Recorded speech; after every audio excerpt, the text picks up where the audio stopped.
लो जी, कराची में एक बड़ा दिलचस्प रोमांचक मुकाबला, लेकिन उसमें भी पाकिस्तान की हार। पाकिस्तान और हार, वनडे सीरीज भी हार गया है।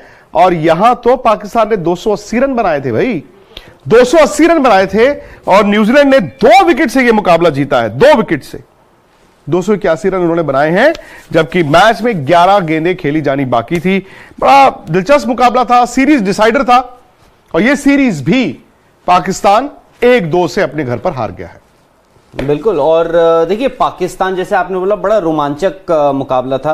पहले तो पाकिस्तान ने 280 बनाए, एक वक्त जो कि बहुत ज्यादा रन होते हैं, कम नहीं होते। और एक वक्त पे उनकी जो पारी है वो लड़खड़ाई भी थी। वो आगा सलमान ने पीछे आके जो रन बनाया, और फखर ने ऊपर से 100 बनाया। बाद में उन्होंने जो था ना, वो बोलते हैं लेट फ्लरिश, उन्होंने थोड़े तेज रन भी बना दिया। आई थिंक उन्होंने आखिर के 5 ओवर में 50 रन बनाए पाकिस्तान ने, जिसकी बदौलत वो 280 पहुंच गए। उसके बाद जवाब में जब न्यूजीलैंड बल्लेबाजी करने आती है तो न्यूजीलैंड 206 रन पे उनके 6 आउट हो चुके थे, और वो भी लगातार आउट होने शुरू हुए थे। मतलब उनके 4 विकेटें 20 रन में गिरी थी।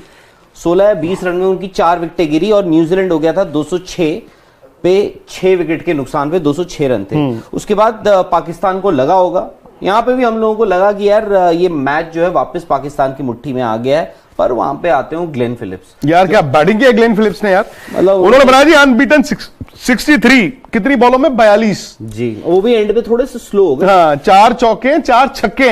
बिल्कुल। और नीचे आके जैसे आप बता रहे थे, पहले टॉम लेथम के 16 थे, ब्रेसवेल के 7 थे, मिचेल सैंटनर के 15 थे। अल्टीमेटली 11 गेंदे रहते पाकिस्तान ये मुकाबला एक बार फिर हार गया। लेकिन अब कहीं ना कहीं इस पूरी सीरीज पर भी नजर डालें, और ये देखें जो होम स्ट्रेच था न्यूजीलैंड का, न्यूजीलैंड ने 2 टेस्ट मैच की सीरीज 2-2 से बराबर की, 0-0 बराबर की। 2 टेस्ट मैच की सीरीज में ड्रॉ रहे दोनों मैच, और ये वो निकाल के ले गए। बिल्कुल। और आपने क्योंकि होम स्ट्रेच की बात करी, तो आप देखिए पाकिस्तान ने सीरीज कौन सी जीती है घर पे? टेस्ट सीरीज तो भाई वो ऑस्ट्रेलिया से हारे, इंग्लैंड से हारे, न्यूजीलैंड दौरे उनके बड़े बड़े हुए। इंग्लैंड आई, ऑस्ट्रेलिया आई, और इस वक्त न्यूजीलैंड आई। बिल्कुल। तो आपने इंग्लैंड से, मुझे याद है मोइन अली ने वो ओडीआई सीरीज T20 सीरीज कप्तानी करी थी, ठीक T20 वर्ल्ड कप से पहले 4-3 से वो जीत के चले गए। उसके बाद वो टेस्ट सीरीज के लिए वापस आए T20 वर्ल्ड कप के लिए। उसके बाद उसमें उन्होंने 3-0 से 3-0 से वो टेस्ट सीरीज भी जीत ली। उसके पहले ऑस्ट्रेलिया वहां गई थी, ऑस्ट्रेलिया ने भी सीरीज जीती। टेस्ट मैच 1-0 से 1-0 से उन्होंने वो टेस्ट सीरीज भी जीत ली थी। व्हाइट बॉल सीरीज थी, वो भी उन्होंने जीत ली। उसके बाद क्या होता, white ball series I think draw हुई थी, एम आई राइट?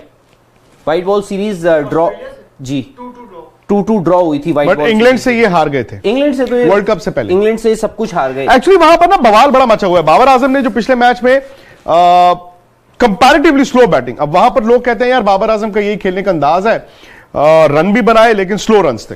अच्छा, आज वो 4 रन पर आउट हुए, और एक मजे की बात क्या है, बाबर तीनों मैच में स्टंप आउट हुए। हालांकि पिछला तो खैर वो रिवर्स स्वीप कर रहे थे और इतना सा पैर ऊपर गया और विकेट कीपर ने उनको स्टंप किया। आज वो सिर्फ 4 रन बनाकर आउट हुए। और फखर जमान का अगर आप 100 निकाल दें तो भाई क्या ये बल्लेबाजी उनकी इतनी कंसिस्टेंट, आज रिजवान ने भी बनाए रन, रिजवान ने इनफैक्ट 77 रन 74 गेंदों में बनाए, लेकिन बाबर पर प्रेशर है। अब देखिए, मेरा ये, अगर आप 2-3 साल से स्पोर्ट्स तक पर रहे हैं हमारे साथ, तो हम बार बार ये बात करते थे कि बाबर आजम बनेंगे बल्लेबाज, बाबर आजम बनेंगे बल्लेबाज, लेकिन बाबर आजम को 2 चीजों से बच के रहना था। बल्लेबाज तो बन गए, पर वो बल्लेबाज बन गए, लेकिन 2 चीजों से राहुल बच के रहना था। एक, बच के रहना था जब उनका खराब वक्त आएगा तो पाकिस्तान में उनकी तंकीद, उनका क्रिटिसिज्म होगा, वो कैसे निकलेंगे, कैसे रिस्पॉन्ड करेंगे। जो विराट के साथ हुआ था जब 2014 इंग्लैंड दौरे पर, वो उनका पूरा दौरा फ्लॉप रहा, उसके बाद उन्होंने जो कमबैक किया और जितनी जल्दी किया। दूसरी चीज, जब इनको कप्तान बनाया गया तब भी यह बात थी कि भाई पाकिस्तान में कप्तान होना आसान नहीं है। आप बैट्समैन भी उनके बड़े हैं, आप कप्तान हैं, आपसे तवक्कुआत बहुत ज्यादा है।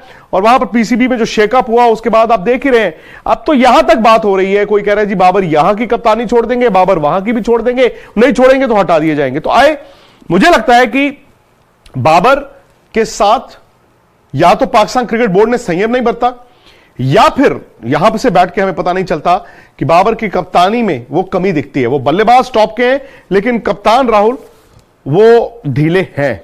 नहीं, और मैं हालांकि काफी वक्त से ही एंटिसिपेट कर रहा हूं, सोच रहा हूं कि बाबर को हो सकता है एक कप्तानी, एक फॉर्मेट से तो कप्तानी छोड़नी पड़ेगी। अभी तो लोग कह रहे हैं कि 2 से छोड़नी पड़ेगी, क्योंकि ओडीआई वर्ल्ड कप तो आपका जी सामने ही दिख रहा है। तो मुझे नहीं लगता कि इस वक्त इतना बड़ा रिस्क लिया जाएगा कि भाई पाकिस्तान को एक नया कप्तान दे दिया जाए और बाबर आजम को हटा दिया जाए। पर क्या ऐसा हो सकता है कि टेस्ट में, क्योंकि सरफराज अहमद की वापसी हुई है, आप सरफराज अहमद को वापस टेस्ट कप्तान बना दीजिए, आप वापस पीछे चले जाए, क्या आप वो करेंगे? मुझे लगता है कि देखिए कभी कभी क्या होता है ना राहुल, वहां पर पाकिस्तान में बैठ के इमोशंस भी होती हैं। जब आप हारते हैं कप्तानी या आपके रन नहीं आते तो कप्तानी और बड़ा आसान होता है क्रिटिसाइज करना। हम भी यहाँ पे अपने खिलाड़ियों के साथ ऐसा करते हैं, ऐसा नहीं कि नहीं करते, लेकिन कभी कभी ना मुझे लगता है कि वो इमोशंस में बह जाना वो सही नहीं होता। सरफराज के पास जाना ना जाना, एक टेस्ट मैच 2 टेस्ट मैच की बिना पर भाई आप कप्तान नहीं, मैं तो वहां पर वैसे भी जो या फिर आप टेस्ट लाहौर कराची डिवाइड में, तो फिर वो उनके लिए बड़ा मुश्किल हो जाएगा। फिर आप T20 में देखिए, आपकी T20 में, क्योंकि जैसे भारत ने किया है, इंडिया ने ऐसा किया कि जी आपने हार्दिक पांड्या को कप्तानी दे दी T20 की, लुकिंग एट द फ्यूचर। 2024 में आपका अगला T20 वर्ल्ड कप है, आपने हार्दिक पांड्या को दे दी टेस्ट T20 कप्तानी कि आप अपनी टीम बिल्ड कीजिए 2024 का जो T20 वर्ल्ड कप है उसके इर्द गिर्द।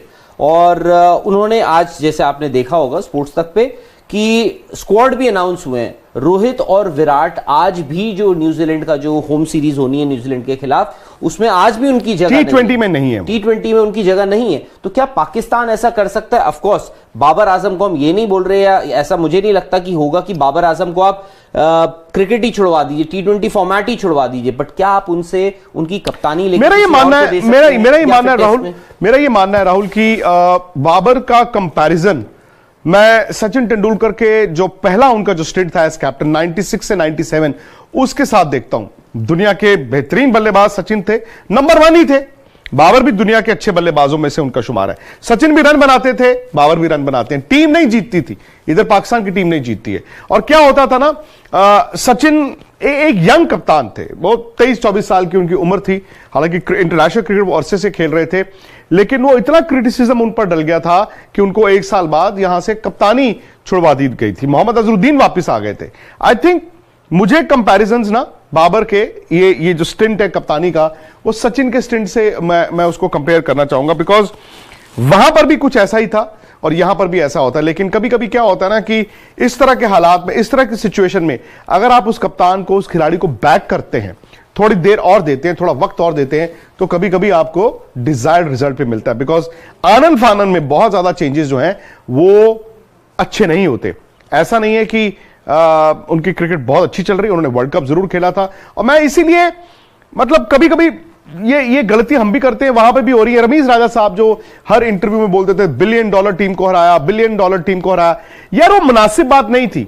इंडिया एशिया का फाइनल नहीं खेला तो आसमान नहीं गिर गया हमारे यहां पे। इंडिया वर्ल्ड कप का सेमीफाइनल हार गया, आसमान नहीं गिरा। यस, हमारे यहां पे बात होती है, हम आगे की सोच रहे हैं, लेकिन हमने कभी दूसरी टीम को कभी नीचा नहीं दिखाया। आज देखें आप, India World Test Championship final खेलेगा ना मोस्ट लाइकली। भाई most likely India World Test Championship final खेल रहा होगा, पिछला भी खेला था। तो हमारी क्रिकेट छोटी नहीं हुई। हां, हमने T20 वर्ल्ड कप 2 ऐसे थे जो सेमीफाइनल नहीं खेला, एक में फाइनल नहीं खेला, कोई बात नहीं। लेकिन ये सब बातें करके आप ये नहीं कह रहे हैं कि हम बड़े हो गए। आप सामने वाले को नीचे दिखाने के चक्कर में खुद नीचे हो रहे। अब कोई पाकिस्तान से पूछे, रमीज राजा साहब से पूछे कि यार आप ऑस्ट्रेलिया से अपने घर पे हार गए, आप इंग्लैंड से हार गए, व्हाइट वॉश हुए हो, और अब न्यूजीलैंड भी आपको 2-0 से हराता, वो अगर बैड लाइट ना होती दोनों मैचों में, और आज आपकी व्हाइट बॉल क्रिकेट। और आज जिस आप $1 बिलियन की, उन्होंने देखिए एक और बात बोली थी, उन्होंने कहा जी $1 बिलियन टीम जब हारी इंडिया की, इंडिया में एक्सट्रीम रिएक्शन हुआ, सिलेक्शन कमेटी हटा दी। वो वहां पे भी हटी है, और जी वहां तो पूरा बोर्ड ही हट गया, कप्तान हटा दिया, वहां पे भी आप बात कर रहे हो।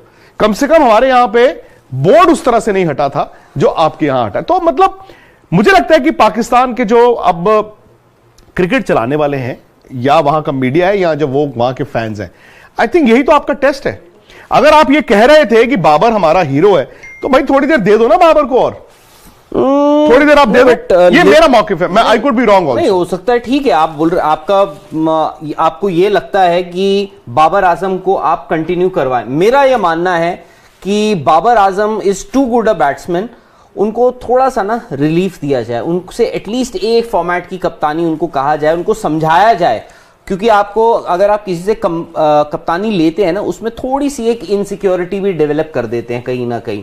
वहीं पर मुझे लगता है कि मैनेजमेंट हो या सिलेक्टर्स हो या बोर्ड, चाहे वो नजम सेठी हो या Shahid Afridi as interim chief selector हो, उनको बैठ के उनको बताना पड़ेगा कि भाई ऐसा है, आप हमारे लिए बहुत बड़े प्लेयर हो। ये जो हो रहा है जिस हिसाब से कभी कभार क्या होता है, फ्रेश आइडियाज की भी जरूरत होती है। जो आपने रमीज राजा साहब की बात करी, उनकी तो खैर वो $1 बिलियन इंडस्ट्री को हमने हराया, ये करा वो करा, वो तो वाली बात हो गई कि मुझे अपनी खुशी से खुशी हो ना हो, मुझे दूसरे के गम से बहुत खुशी है कि जी इंडिया हार गया, मेरे लिए वो बहुत बड़ी अचीवमेंट है। यार आप इंग्लैंड से T20 सीरीज हार गए हो, इंग्लैंड से आप वाइट वॉश हुए हो, वो 3-0 टेस्ट सीरीज, न्यूजीलैंड ने आपको घर पे आके ड्रॉ करवा दिया, फिर आपको ओडीआई सीरीज हरवा दी, ऑस्ट्रेलिया से आप जो T20 सीरीज थी वो आपने ड्रॉ करवाई, टेस्ट सीरीज आप 1-0 हार गए। तो आप होम स्ट्रेच, रमीज राजा को याद रखा जाएगा कि वो बड़ी बड़ी टीमों को चाहे धमका के लाए, हाथ जोड़कर लाए, वो लेकर आए। उन्होंने पाकिस्तान में क्रिकेट बहाल करवाई, बड़ी बड़ी टीमें आई, पहले वेस्ट इंडीज, जिम्बाब्वे ये सब आ जाती थी, उसमें तालियां बज जाती थी, बट रमीज राजा साहब लेकर आए। पर आप ये भी देखिए कि क्रिकेट को कितना फायदा हुआ। आप शुरू में तो जो आपने कहा जी आइए, क्राउड आए हमारे घर, हमें देखने आए, पर अगर आपको रोज ये शिकस्त मिलती रही, आप रोज मैचेस हारते रहे from a position of strength जहां पे दिखता था, सवाल उठेंगे। क्रिकेट में आपको हीरोज चाहिए, सवाल नहीं उठ रहे वहां पर तो भाई बगावतें हो गई हैं। वहां पर तो आपका लाहौर कराची डिवाइड इतना ओपन, मतलब बाबर प्रेस कॉन्फ्रेंसेस में जाते हैं भाई, उनको जो सवाल पूछे जाते हैं, अच्छा बाबर भी उसके बाद जवाब उसी तरह के देते हैं। आई थिंक वो भी उसमें भी थोड़ी बहुत मुझे लगता है एक फ्रस्ट्रेशन है। हाँ, फ्रस्ट्रेशन है जवाब में भी। आई थिंक ही नोज की अंडर करंट क्या है। लेकिन जो भी है, अब इंडिया को देखना है कि न्यूजीलैंड अब पाकिस्तान से इंडिया ही तो आ रहा है, और अभी अभी थोड़ी देर पहले इंडिया की टीमों का ऐलान हुआ है। न्यूजीलैंड के खिलाफ वनडे 3 मैचेस, T20 3 मैचेस, उसके बाद ऑस्ट्रेलिया के पहले 2 टेस्ट मैचेस का। तो थोड़ा सा उसमें यह है कि पृथ्वी शॉ T20 टीम में आए हैं हर्षल पटेल की जगह। वनडे में आपके चेंजेस क्या है? आपके 2 प्लेयर अक्षर पटेल और केएल राहुल ने निजी कारणों से आराम मांगा था, they getting married, and Arshdeep also, वो उनको अर्शदीप को शार्दुल ने रिप्लेस किया जी, तो 3 चेंजेस, हाँ, मतलब वो 2 ने मांगा था और अर्शदीप की जगह शार्दुल आए हैं, और शाहबाज अक्षर पटेल की जगह और राहुल की जगह KS भरत विकेट कीपर, उनको भी वनडे मैच में। और T20 मैंने आपको बता ही दिया, 2 test matches against Australia. Surya Kumar Yadav उसमें है, ईशान किशन है उस टीम में, भरत है उस टीम में, और उसके अलावा Ravindra Jadeja subject to fitness. वो वीडियो आप चाहें तो पूरा देख सकते हैं।